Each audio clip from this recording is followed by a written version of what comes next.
If not, a lot of people say that we're going to be on Facebook Live. Am I live already? Yes. Good morning, Facebook friends, and good morning to you guys again. Hopefully, we will have more attendance coming up, and this is going to be a very, lot of rich content. I'm going to be presenting information, and I normally hate presentations, just to let you know, because you know, I never do slides, but I decided to do slides right here because there's a lot of content, a lot of information, data that I want to share with you guys in regard to the real estate market. By show of hands, could you let me know if you are here for two reasons? Looking to, or you already are a real estate professional, or looking to be a real estate professional, or you are trying to become an investor in real estate. Just by a show of hands, I think I know most of you here, so yeah, that is me too. The reason I do that is because it helps me shift, some of the information that I'll be sharing with you guys. Now, I decided to bring some of the magazines over here that I normally don't read ever again. I don't read it ever again because it just, you know what it does? It's smart people presenting information. If I get the data, then I draw my own conclusions. The market is the market. It's very powerful, and we are human beings. And being a human being, we are influenced by chaos, by fear, by society's pressure and whatnot. I want to give you a little bit of brief information. I know most of you know me, but maybe on Facebook, some of you don't know me yet. I was born in Colombia, moved into Houston, Texas in 1999, 2000. By that time, came from an American economy. So my blueprint of perspective used to be way different. My perception of business, my perception of family, my perception of just life in general. So I moved over here thinking that I was going to be in a career path, and you don't know what destiny and life brings you on. So now, worked as a school teacher for about 10 years. That's a lot of people don't know that I was an educator, and that's one of the things that I continue to do constantly is living my life, my businesses, my fitness through education. It's the best technique to acquire clients, to share information, and to get a point across is through education. So, moved over here from the North economy.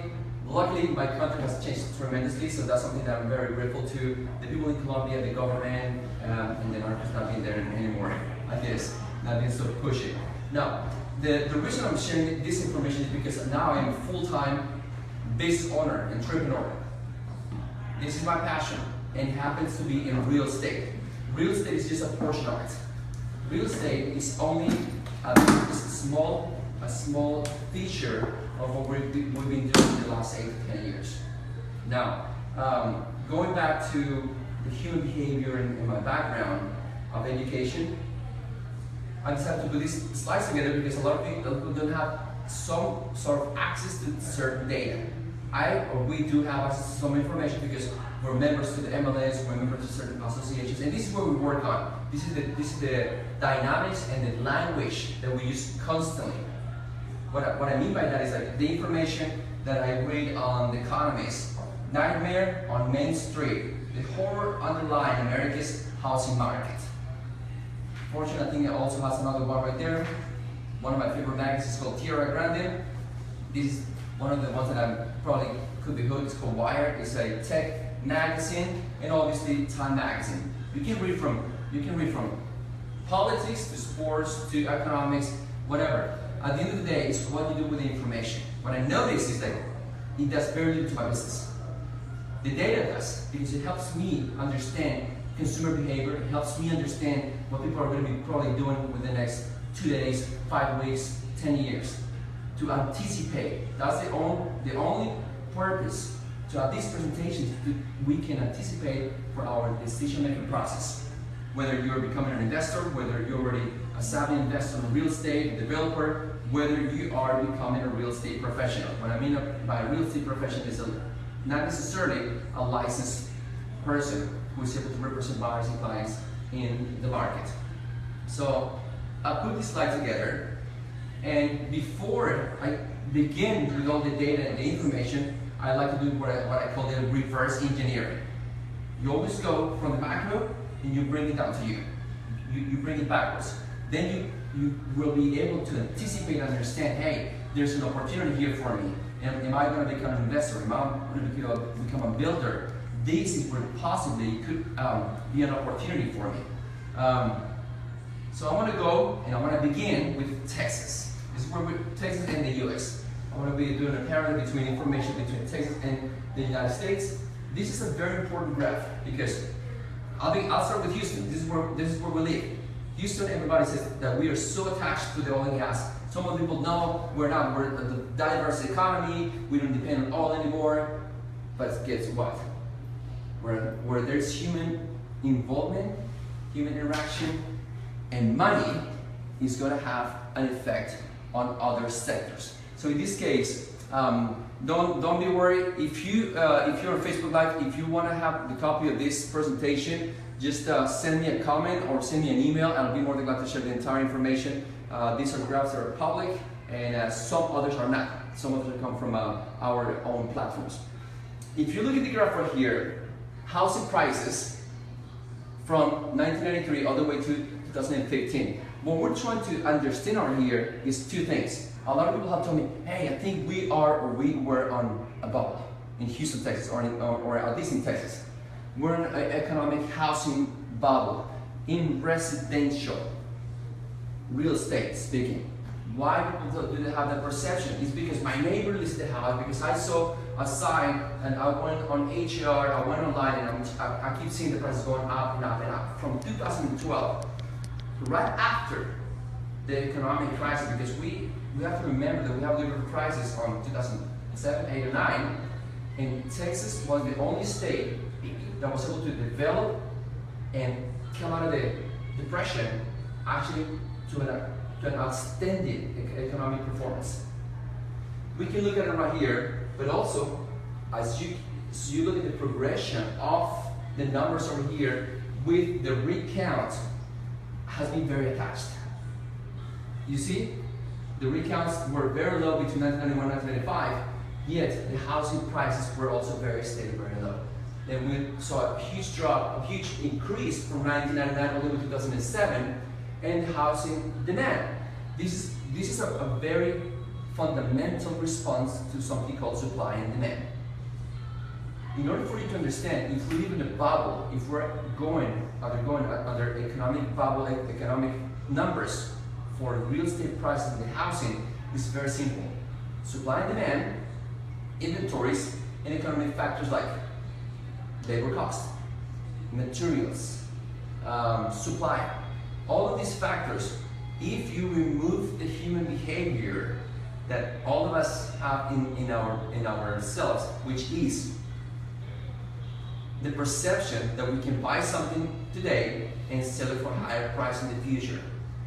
When economic bubbles develop, like the ones that happen in the East and the West Coast, California, New York City, a lot of people became very, very, very greedy.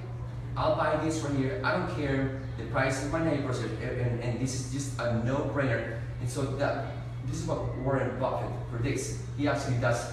If the market is bearish, you go bullish, and if the market is bullish, you go bearish, meaning he tries to do the opposite, or at least to balance his market on all his transactions.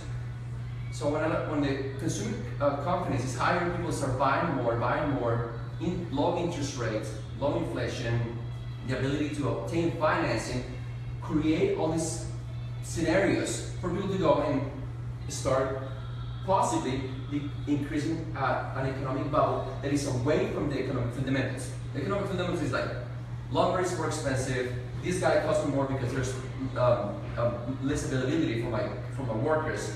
Therefore, the house pricing will have to be higher. If we're able to remove that and factor the mathematical numbers and being able to react and look at just the specific numbers of the housing component, the numbers of the housing, then we can look back and say, look, we firmly believe that this is a very simple pressure on pricing from human behavior rather than economic factors. So, Houston, we can lie, but we're attached to the oil and gas industry. But we're going to be looking at employment, and growth of the population. That's another factor that's very, very important.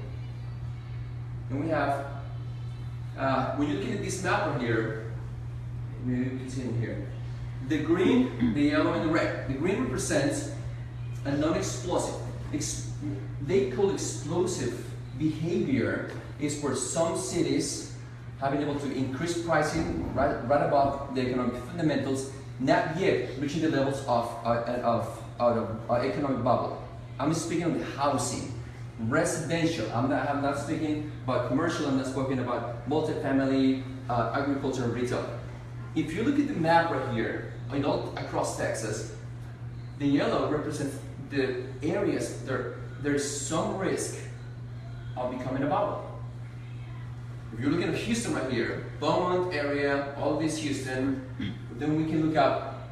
The only one in red is the Midland section. Who over here is in the, or has been in the oil and gas industry?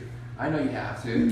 Have you heard about Midland in Odessa and all that? Yeah. Well, you've been there, right? And I get phone calls from friends and clients asking me, hey, should I buy here? And I told him, I don't know.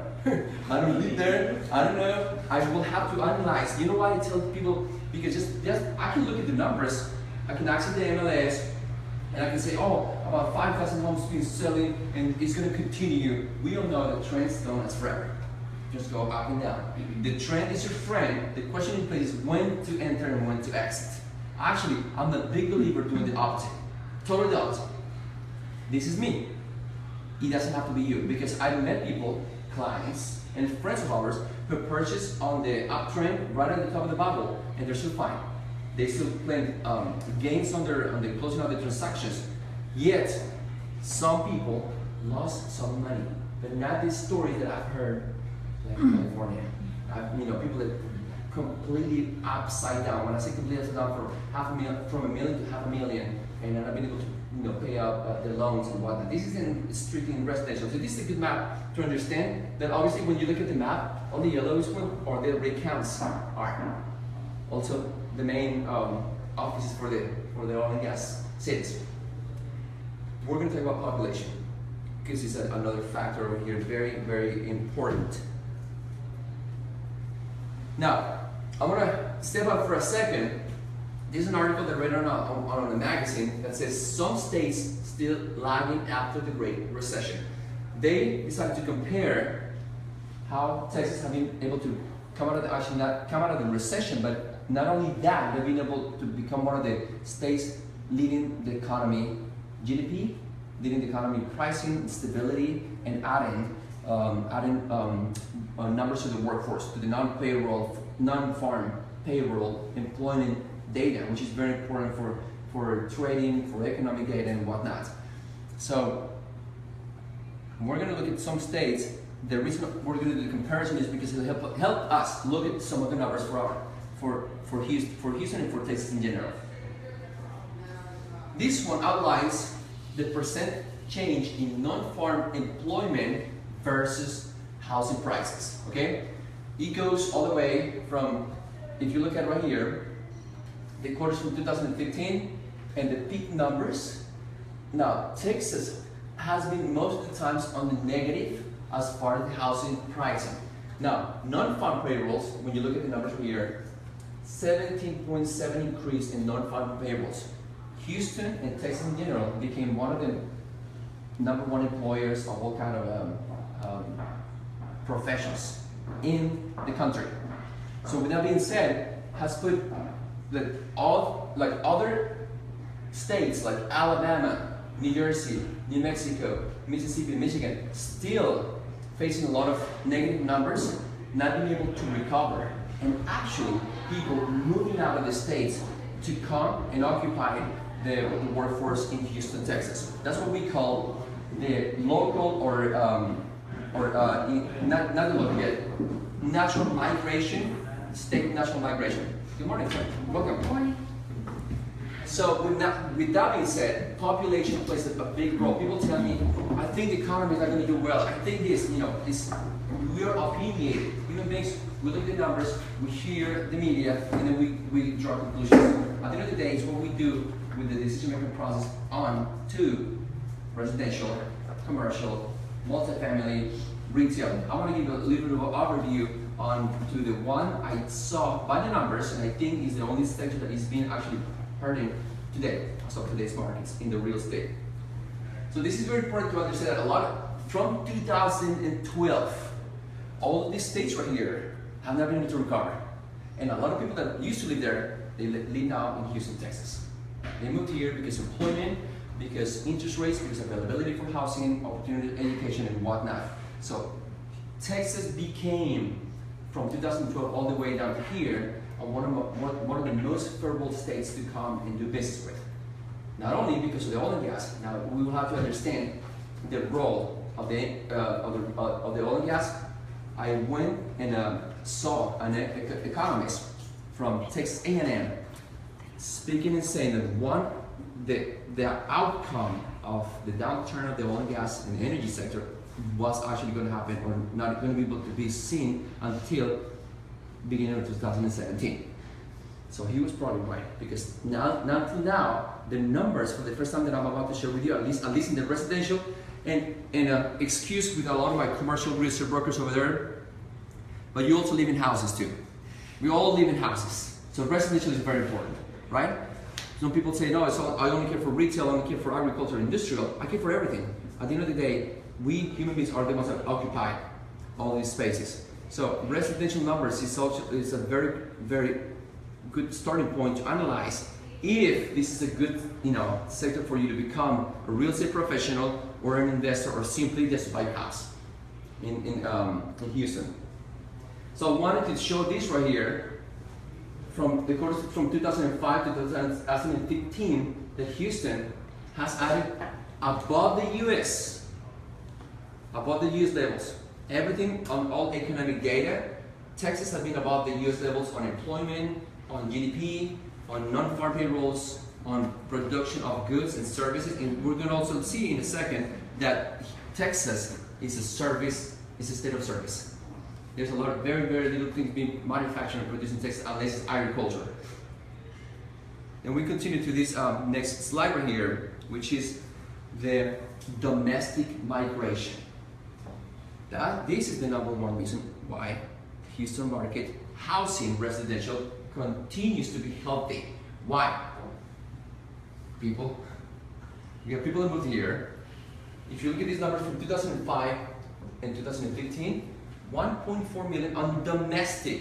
What is called domestic is people from other states that came to the state. We're not accounting natural, what we call the natural growth of population, which is newborns, second generation still living in the city or in the state of Texas. And also we have another type of migration, which is international. Believe it or not, at some point, because Houston is so diverse and Houston this and that, I thought our numbers were super high in people from other countries, but it's the domestic that make the biggest impact on population. So we look at 1.5 in a span of 10 years right here, but if the biggest numbers starting to come from 2012. 141,000 people that came to the state, relocation, schools. There's a lot of data that is being pulled out from being able to get these numbers properly. And obviously this is a source from the Real Estate Center at Texas A&M University. 1.4, the total number in the last 4 years is 2.3 million. That's a lot of people. And we demand goods and services. So that's why the state of the residential sector has been able to stay in place. The second thing is because builders were very smart. And builders never overbuilt because they learned from the other economic uptrends from the oil and gas. Never upbuilt. The only difference that we saw was over here in the urban areas that is a higher demand, or higher demand has been created as opposed to the 2,000 homes that are built in the suburbs to people coming to live now in the city. The empty nesters and what we call the millennials. I call them people. Now, yeah, it's like, yeah, the millennials. People keep talking about, yeah, I call them John and Raul, and they're just like, at some point we also were categorized. Now, this one is comparing the changes in housing prices and non-farm employment for Texas. If you look at the red one right here, this is the United States home price level chart from 2005. We saw all the economic downturn right here, and then 2012, United States has been able to recover, as opposed as our developed countries in Europe and in Asia that also felt the U.S. economic crisis. The U.S. has been able to recover. Now, people talk about the international debt and the difference in the exchange rate and everything, but at the end of the day, it's hardworking people. And I'm going to make a parenthesis right here because I get a lot of complaints. Oh, all you do in America is work, work, work. But we need money for vacations as well. So I just wanted to bring that up because I got people from Italy and Europe listening to me. I know you're going to be probably laughing at this one right here, and I look forward to your comments. Now, Texas home price. If you look at this right here, you may think, wow, Texas pricing range is way higher than the average in the US. Obviously, the US is very broad, and if you were to count only California and New York State, then the price, the balance changes a bit. But if you take all the Midwest and everything, Texas pricing has been higher. Makes you lead to think, wow, maybe we're in a bubble. Because look at the prices from 2011-12 all the way above the average national level. This is the one that I actually care the most, is the United States non-farm employment. If you look at the United States non-farm employment, look, very steady, dropped during the Depression, and then it started to pick up. Very, very not to the point that we're looking at Texas. The green line right here is the non-farm employment. You can go ahead. Now, the one thing that is, I think is important to understand is just by a show of hands, are we all acquainted with the non-farm payroll means specifically? I can make a quick parenthesis. Non-farm payrolls means people working in office. I mean, bottom line. Non-farm, people in construction, labor, and actually the people that have paying taxes and have a certain amount of numbers. Very, very high recruiting. Do you think we're right now undergoing the same scenario in Texas? Actually, we're going the opposite. What is happening is a lot of some massive layoffs that happen mostly in the oil and gas. But we don't forget, we still have medical, we still have the small business owners. And what is my passion is being an entrepreneur. Because being an entrepreneur nowadays is actually becoming sexy, it's fun. I want to do my own thing, right? So, hey, at some point, just like the trend, that's not going to be so cool anymore. So, enjoy while it lasts. I know a lot of you want to take life in your own terms, and that's why probably you're here to say, look, at the end of the day, look, concrete is the most steady investment you can look at. I don't know if you've done trading, stocks, options, futures, forex. This is the one that everybody invests on, even Justin Bieber, who buys houses in Colombia, Cartagena. Everyone wants to have a little bit of concrete. So this is why it's so important to have this data to make, even for your personal decision-making process, for your own house only. At the end of the day, we make all this effort to buy a house, because it's a hassle, it's stressful, then you have to have some more responsibilities, you gotta pay taxes, and you don't call landlords if anything breaks, it's on you, everything. But at the end of the day, we buy because we have the belief, the expectation that everything is gonna go up in the future, and pricing, right? Remember I was talking about the explosive disorder and the actual bubble of the economy. That's what the difference relies, is on economic fundamentals. It's more expensive, the lumber, construction, labor, as opposed to saying, I'm gonna buy this house because I know my bubble tells me that in the future it's gonna be more expensive, so I can make money on it. Yes, you can make money in houses too, don't get me wrong. Now, this one right here in particular, I liked it very much because it shows how Texas is an economy driven by service, the service industry. What I mean by producing goods is like countries like China and like the Asian countries and some undeveloped economies, they have more production, we have more service. The US, Texas has a total non-farm employment by numbers of 131,000, and we're looking only in 2005. Texas added to those numbers that are reviewed mostly weekly. Texas added 9,000 jobs in 2005. 9 million, I'm sorry, 9 million. Now we're going back to service and goods producing. See, Texas has 83% versus 16% on goods producing percent. So that tells that in Texas, there might be an opportunity to establish yourself as more of a manufacturer or as a producer, because the competition is very low over here. I'm just pointing things out, what I call the reverse engineering. I always concentrate on the opposite. I'm not looking at the 83%, I'm looking at the smaller number, right? Now, at the end, it also shows the total numbers by states, and we are way above the 11 states with or without Texas, 18 million, versus 9 million jobs added on those quarters in the economic cycle. Texas continues to show very healthy numbers, double to those 11 states that I show you, were like New Hampshire and Alabama, that still have not been able to recover yet. This is not dinner. If you talk to people in Alabama, they may pick up the phone and say, business is great over here. I'm just selling, producing, where life continues. Like Miami, Florida is also right here, not able to recover. Actually, see, that's why I don't read. I'm doing that. I don't read that. This one is called The Nightmare on Main Street. On the housing market, they still talk about Florida, how they still have not been able to pick up from the crisis. But when I talk to my broker friends, they love it, because there's less people competing with them, so there's more opportunities for them. So something I'd like to point out, that's what Warren Buffett, again, one of the biggest investors, says. He likes to be bullish when everybody's bearish, and vice versa.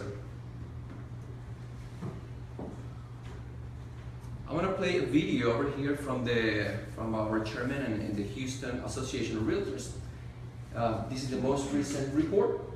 Everything I will be more than glad to share with you. I was going to prepare a local market snapshot, but I want to do it per request. Obviously, some of you, if you're not in Houston, that's why I didn't want to bring it to this presentation, because not everybody's in Houston. I got people following on social media. These numbers are interesting for us, that all of us are here in Houston. So I'm going to play this video, and hope this sound works properly, because it wasn't.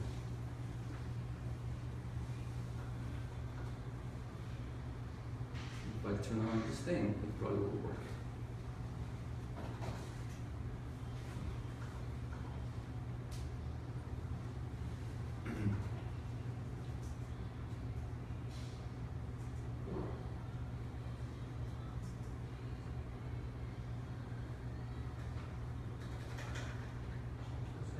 Compared to this point in 2015, the single family.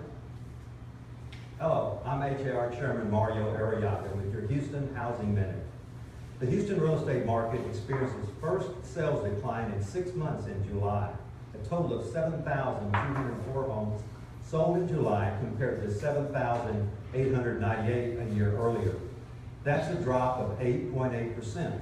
However, on a year-to-date basis, sales are still up about 1% compared to this point in 2015. The single-family home median price rose 4.1% to $230,000. That is the highest median price ever for a July and the second highest of all time. The average price declined a fractional 0.5% to $292,316. Inventory levels continue to outpace last year, rising from a 3.5-month supply to 4.0 months. That is the largest supply of homes since November 2012. Townhome and condominium sales fell 7.4%, with 649 units selling in July versus 701 a year earlier. The average price declined 2.5% to $197,104, while the median price climbed 4.5% to $159,900. The lease market was strong again in July. Single-family home leases rose 2.3% while townhome condo leases jumped 10.6%. It's hard to identify a single cause for the drop in sales, whether it's a possible trickle-down effect of falling oil prices or prospective buyers holding out. But Houston's housing market is still healthy overall, and HAR will continue to monitor conditions. I'll be back next month with the August report. Thank you for watching. Have a great day.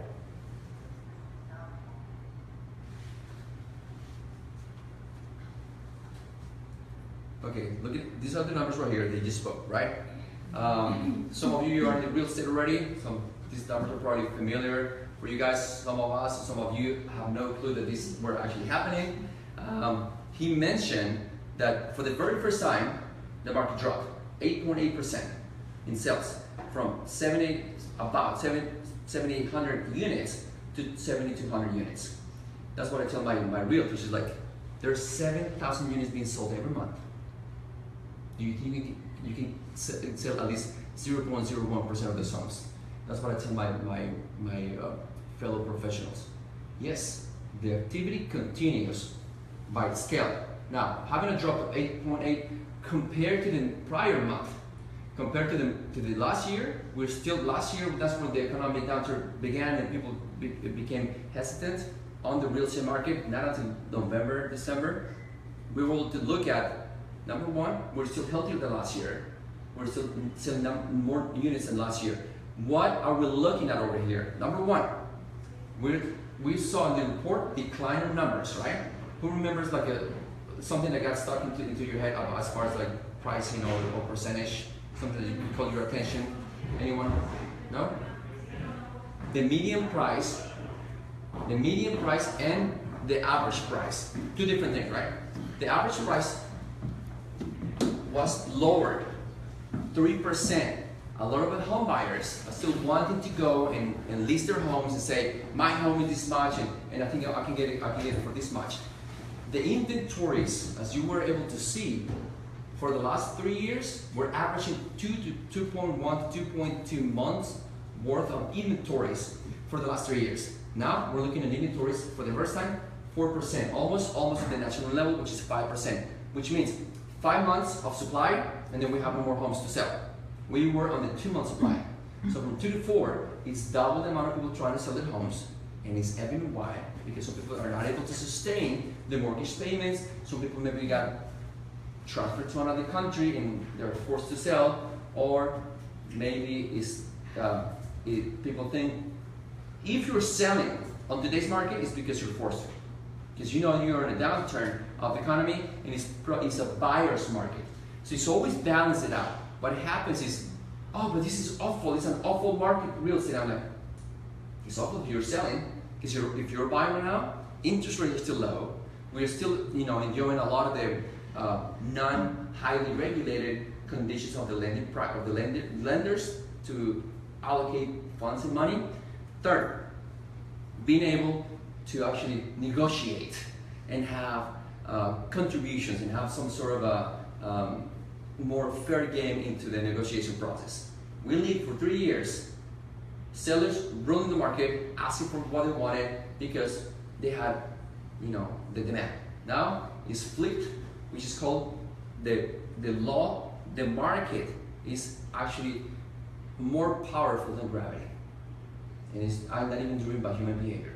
So this is a beautiful thing that for me is very, very pleased to see that the numbers, were at some point becoming more steady again, because some people were going on the market to say, ask for this much. I said, well, the data doesn't support and the fundamentals, the economics, I don't care.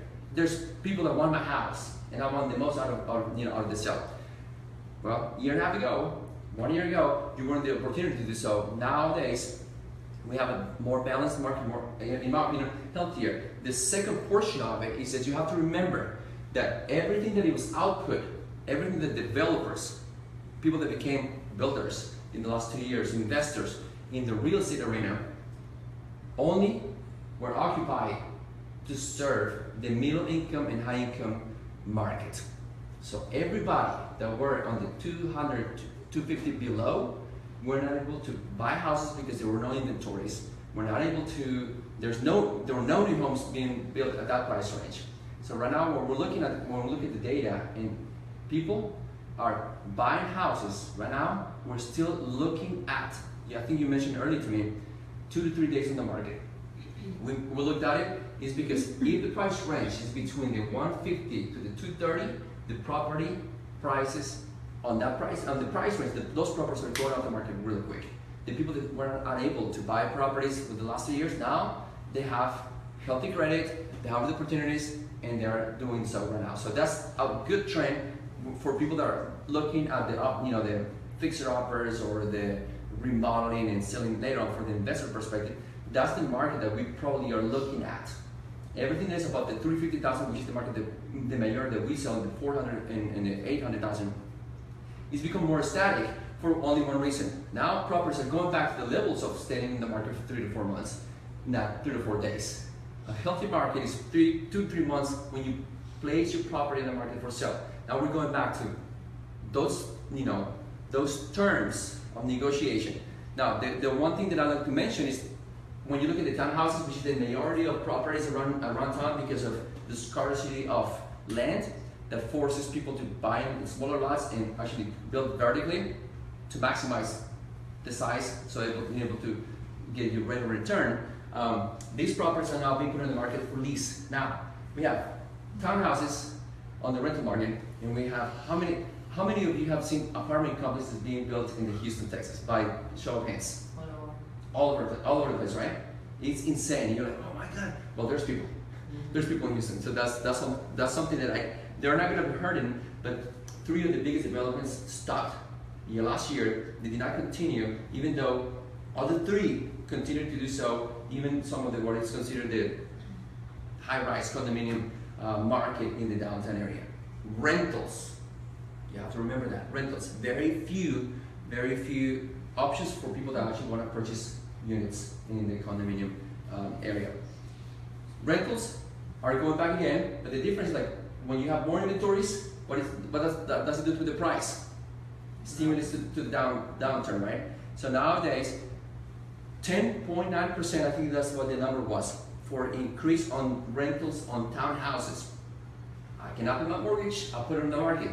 2 or 3 roommates, get the property cheaper than getting a 1-bedroom apartment, which is average $1,600 in this area, and they get a house for 3 roommates under $900 or $800 per person. That's something it has become very normal in the urban living. Yet the prices, they don't talk about the report. They look at the market every single day.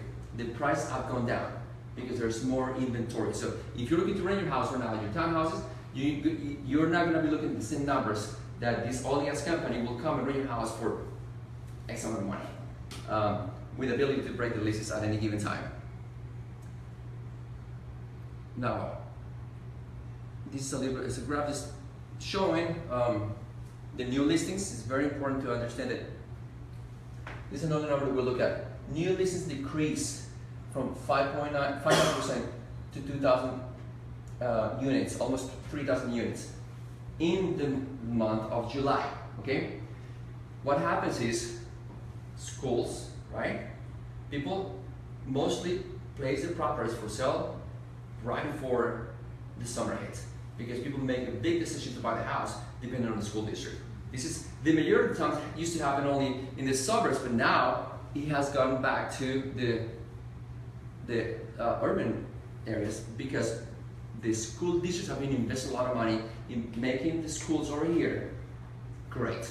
Now more and more parents are finding their schools and they don't want to leave the downtown lifestyle or the city life where you can have your child over here, your coffee place, your office, your yoga, everything in one place, even though the suburbs, some developers already spotted the need and are trying to recreate some of the amenities and scenery, but good luck with that. I like the urban city, sorry. Now, now let's talk about a little more commercial. Okay, commercial is yet attached to what it may happen with a residential, but commercial it goes more with the fundamentals. It goes more with the data. So some of the sectors in commercial, which are multifamily, all the primary complexes, agricultural, industrial, warehouses, that's what we call the industrial, retail, and office, okay? You may think, obviously, that industrial maybe hurt a big time because all these warehouses with the cranes and that the demand for the big suppliers to the oil and gas industry are not in business anymore. A lot of these facilities are empty, are vacant. How do I know this right here? Because I have been to meetings where I've been exposed, I've been told that they acquire these facilities, purchase lease or whatever, and they have long-term lease. So now we're undergoing to a longer time of subleases. All these companies are going back to their landlords to say, would you give me the ability to sublease? Because if not, if you don't let me, there's no way I'm going to be able to sustain paying rentals in these establishments. So sublease is coming back in. Industrial. Retail, on the other hand, is very healthy. Retail is still Houston, small business owners opening up the coffee place, the yoga studio, the boutique, the learning center. All of these small business owners are becoming, by the numbers, being pushed out of our economic condition, and this is what Albert Einstein describes as, crisis, one of the best scenarios for creativity. All these people are now being pushed to say, now I want to leave my dream, now I want to start my business because now I don't have a job. So all of these small retails are taking place. So retail sector in the majority, vast majority of the metropolitan area of Houston is going under a very, let's say, healthy options. Not everywhere. You have to remember that Houston is a pocket city, and I keep going back to Houston economic data.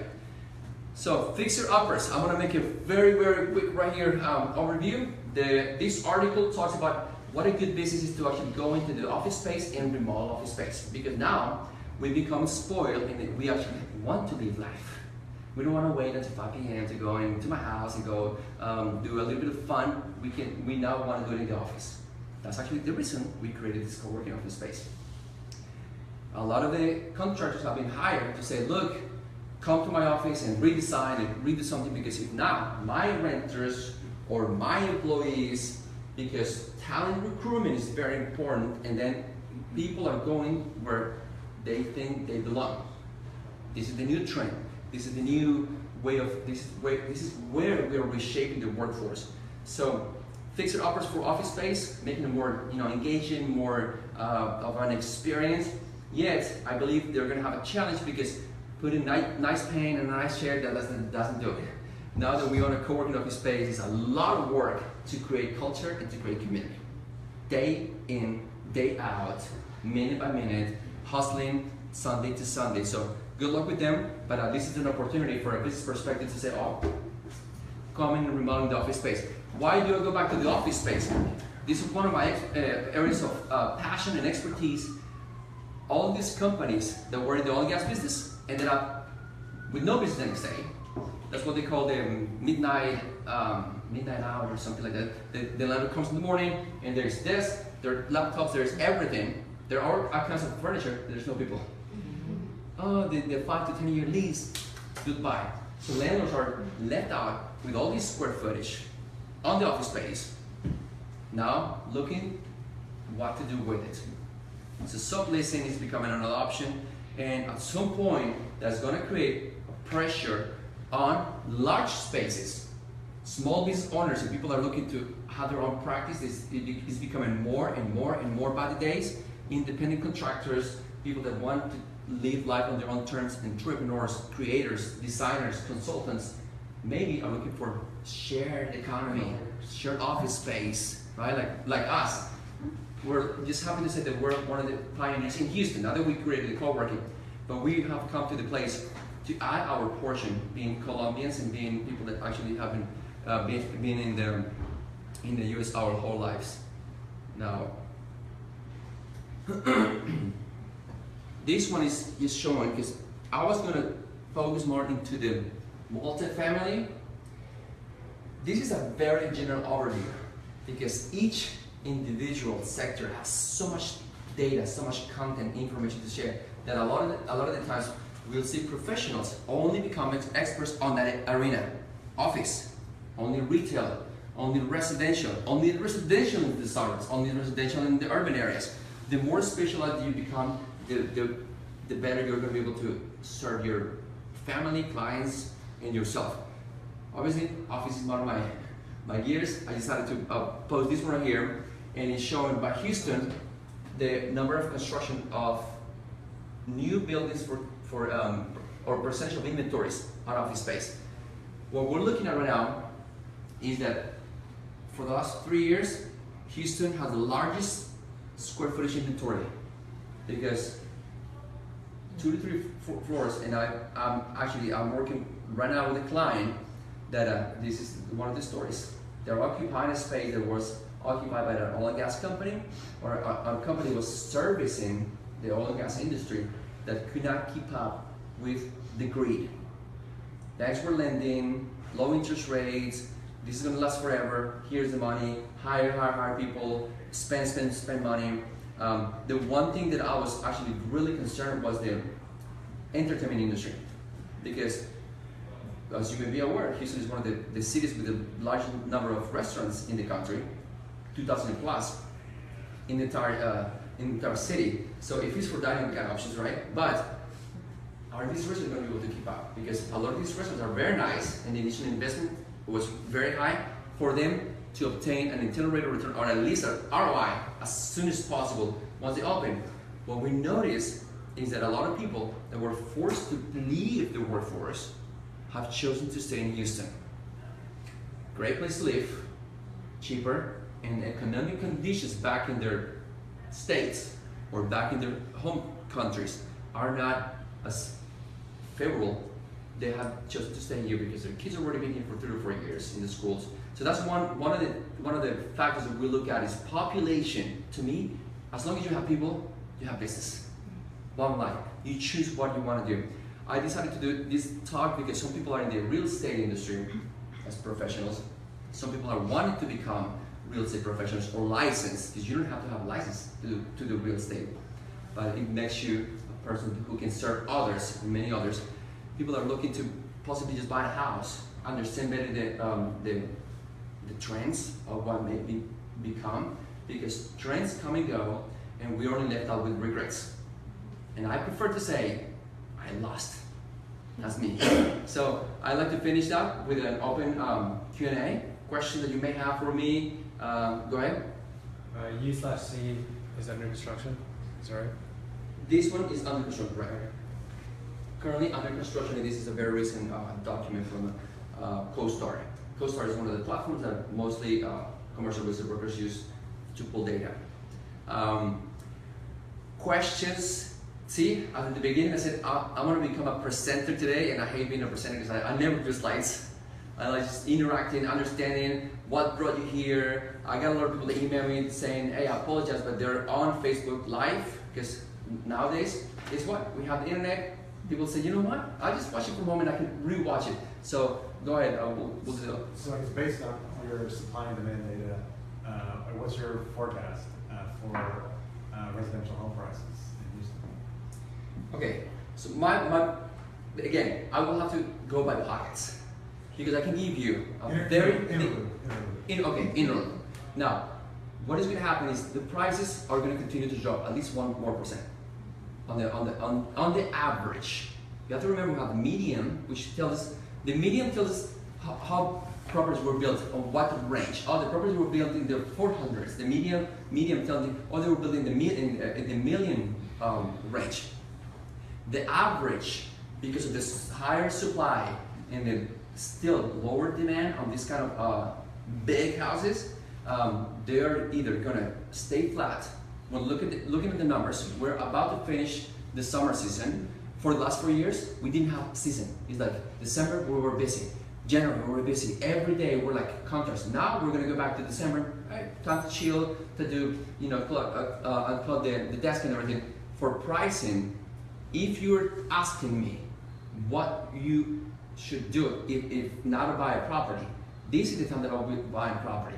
But the difference will be is how you negotiate with your broker, with your real estate professional. Is going to be the one that is going to be taking it to hand and being able to capitalize on somebody's needs. That's how it is.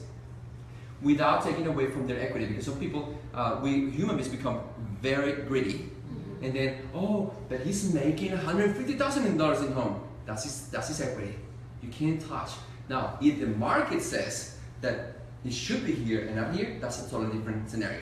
But most of our clients become blind by the greed to say, I don't want him to make $150,000 of my money. I say, no, that's actually his money. That, because of whatever reasons, he took action. He made the decision to buy a property because some others didn't at some point, because the buying process on the residential is a hassle. So, it's stressful. So the inventory obviously has gone up from 3.5 to 4 months. Is that based on the new supply of existing homes, or are those new homes? Are they existing homes in the sense that someone got laid off, wants to sell their home, is now leasing a townhome, for instance? Good question. A lot of the properties, new construction inside Loop, hit the market in January. Right, because I know the builders. I know all the builders around here, and we're like, oh, those properties are gonna be, because the construction time frame, 6 months to 9 months to a year, we were like, okay, this is they barely began to clean up the lot. These properties are gonna be ready in 9 to 12 months. They're gonna be hitting the market now. We know that those inventories right now, we now looking at signs that says closing costs and contributions. With that being said, right now we see less construction happening because people are afraid. Now this is probably the time to buy land, if you're in a position to buy land, because some people say, look, the prices are stabilized, flattened, inventories are higher, which will give you the benefit and ability to come, but you have to remember that the supply, 4 months of inventories, is still super healthy and is still low. Now the question is, if this 4 months of supply, where is it concentrated the most? Is it concentrated mostly here? Then my supply in Bel Air, for instance, is this much right here. Maybe I'm gonna go to a different situation. Buy or sell at this particular point is a matter of how strategic and how good you are in negotiation. That's all. It's always a good time to buy and sell. Always, even if you are a pig. Now, if you're asking me right now, I just show you data that says that we're in a downturn. If you didn't make the decision about 3 years ago, 2 years ago, and you have the financing options, you got the down payment, interest rates, according to the Fed, they're going to start pushing them up. The government will never allow, this is my personal opinion, so the point is, allow such a drastic change in interest rates. If the government will allow interest to go higher, the Federal Bank Reserve will probably do it in the span of 4 years to probably reach levels of 5 to 6%.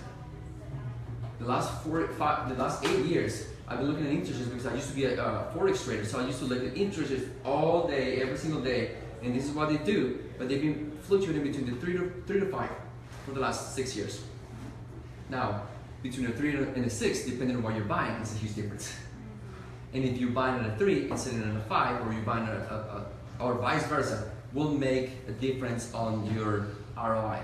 My whole point of this right here is, I just don't care about economic fundamentals and I don't care about smart people. I just care about making decisions at the time that we're living in. A lot of people concentrate mostly on, but the data is not good, so I'm gonna stay back and relax and look at, and I'm gonna wait. And once this day happens, and once I believe actually, as a matter of fact, as a developer point of view, is going where nobody's looking at. But you have to remember that maybe you're not going to be able to, because I have the mind of a long term rather than transaction. Transactional people, it's blind because they only want to see that today there's 8% to 12% to 50%, and if they calculated 14.99% of the ROI and they come to a 15%, they don't make a decision. I'll make decisions now only based on numbers. Numbers are good to give you direction, and for me, reverse engineering, understanding what people are doing. People are now, finally, we have become a city people want to live in. For the last 15 years, I actually didn't want to live here. To be honest with you, I've been here for 16 years, and I always said, I want to move out, now I actually don't want to leave my hometown. Houston, because I've been here for 16 years. I call it my hometown because when I'm abroad, this is my house. This is where I feel that it's home. And I want to contribute to the local economy. And I decided to, with my family, my team members, to stop being a nagger of complaining. It's because in Paris and because in Bogota we have all of this right here. So we're bringing what we think is cool that we know that Houston doesn't have. And Houston doesn't have all the things like great people, friendly, and economic activity. We have to recognize that it's not the prettiest place, but it's not ugly. You know, it's not compared to like people that only want to go and see the Adriatic Sea, how beautiful it is. I don't want to be looking at the sea 24/7. That's me. I like to look at it, have my drink, and head back to produce, to feel that I am somebody by progress. Any other questions? That's it. This is more a comment to what you're saying. There's 3 types of places, or 4 types of places. Places great to visit but not to live. Places are great to live but not to visit. And the rare thing is places to live and to visit are great. And then there's a 4th place which nobody wants to live or visit. So That's true. yeah, what you're saying is exactly right. Yeah, some places are great to visit, but not to visit. So I think there are no more questions apparently. I like to answer questions. I know a lot of you may have like specifics, specifically on your house, specifically on your investment, specifically on your development. I'll be more than glad to meet with you one-on-one and hear your story, hear your perceptions, because I know you came here with a vision, and I'm hoping that this is an eye-opener. But I cannot deliver to you specifics because all of you are here for a particular reason.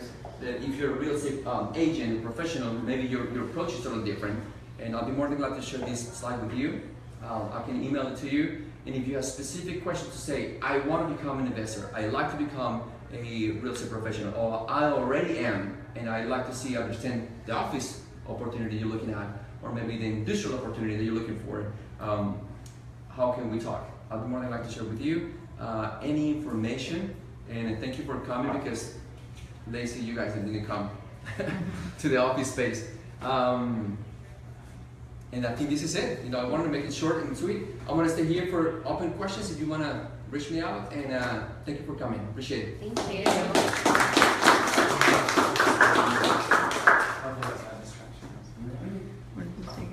So the diagnosis again right here.